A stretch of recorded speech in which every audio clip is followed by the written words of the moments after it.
What's up everybody, Texicana BBQ. Today we are in Italy and we're going to do some asado.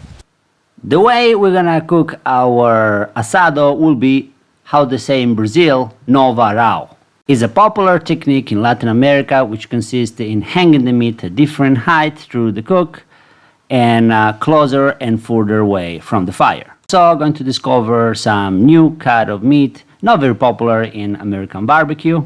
And I also threw in there some Slurpee side dishes and sauces. We start by seasoning our pork leg.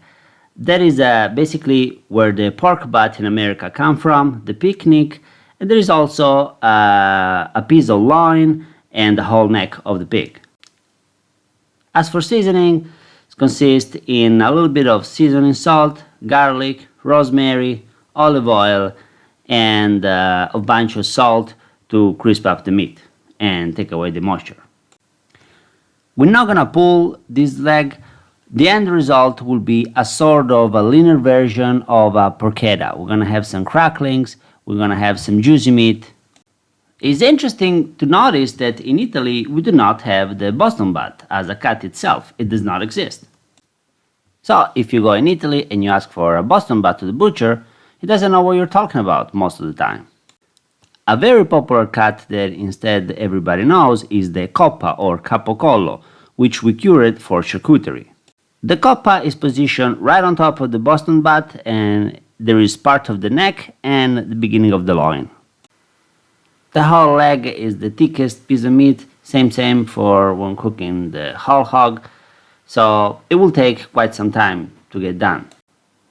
Throughout all the leg I create some pockets and I go as deep as I can, and I will put in there some garlic and rosemary.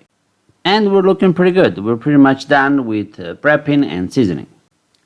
Next we have two individual coppa or capocollo, as I mentioned earlier. The way we're going to cook it, it will be just like a pork butt.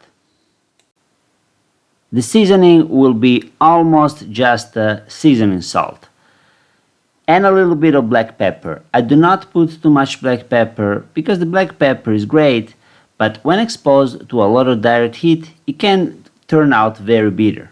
And also our coppa is done. The last thing left for me to do is to tie them up our coppa in order for me to hang them later. As for ribs, I have almost a whole rib cage from rib 1 to the 10th.